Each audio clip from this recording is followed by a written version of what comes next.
हिमान सागर माँ आउ स्त्री हो सी जो दिन गोटे आप्लिकेसन जेबे एनी एनी थाना रे तो आर न्याय परिप्रकाश हवाई मु मिटू मिथुन मुख्यमंत्री घर आगे हो विधानसभा आगे हो मुझे बसबी मिटू मिथुन कहबार कि नहीं मधुमाटी रे समरेन्द्र एवं बंटी भाई डाकी आसी पहुंची ह्यूमान कथा जो कहले आसवा जरूरी थिला कहीं ना बर्तमान ह्यूमान सागर को समस्ते न्याय देवाई जो कथार अच्छा से कथार मु मिटू मिथुन भी अच्छी मु ना ये हम ये चलो आम सब कांदबू मिछमिछिया से ना आम अच्छु अब ह्यूमान सागर माँ आउ स्त्री हो सी जो दिन गोटे आप्लिकेसन जेबे एनी एनी थाना रे तो आर न्याय परिप्रकाश हवाई मु मिटू मिथुन मुख्यमंत्री घर आगे हो विधानसभा आगे हो मुझे बसबी मिटू मिथुन कहीं कहूँ ना बर्तमान न्याय दरकार कहीं ना से गोटे जो कलाकार गला गभीर क्षत पहुंची 4,50,00,000 लोक छाती रे खाली आम यही कथार आज 19 तारीख होगा गोटे मस पूरी गला कि फल फली नहीं आज्ञा तो ओडिशा भास्कर माध्यम एति कहबी जे माँ को अनुरोध करी मधुमाटी जो आज क्रांति क्रांति आरंभ है मसे पर तेणु निहाती आमे जमी हो न्याय दबा निहाती स्वागत योग्य कथा गोटे कलाकार को बंचितला बेले आम गीत को लेकिन एंटरटेनमेंट होता गीत को लेकिन आम सब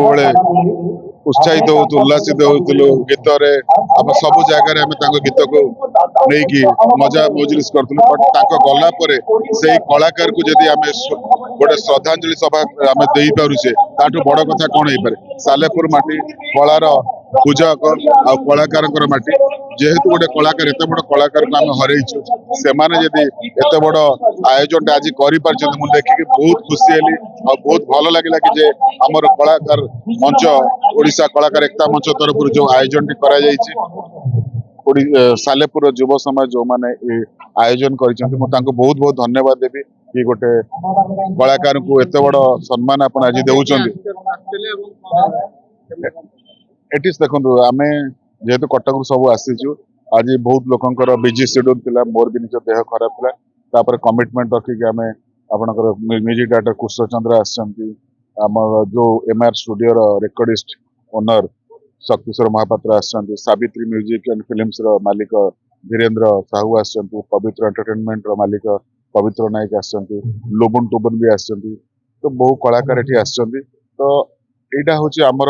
कलाकार एकता मंचर गोटे सोपान आज आम गोटे सोपान में पहुंचीचु जेहेतु कलाकार एकता मंचर मो सभापति तो आम पाखर बहुत प्रकार चैलेंजेस अच्छी केमिति जिनस को आगू बढ़ेबू तो आमर बहुत जल्दी गोटे मीटिंग टे हवा जाऊँगी जोटा कि ह्यूमान सागर जन्मभूमि टिटलागढ़ हेले भी कर्मभूमि कटक जो कटक परिचय मिलता ना प्रसिद्धि नेम एंड फेम सब किसी मिलता तो निश्चित न्याय मिल ह्यूमान को जो प्रकार असहाय कर दिया एकुटिया कर दिया मानसिक चापर से भाराक्रांत होते जो प्रकार टर्चर करा निश्चित लोक आसवा दरकार।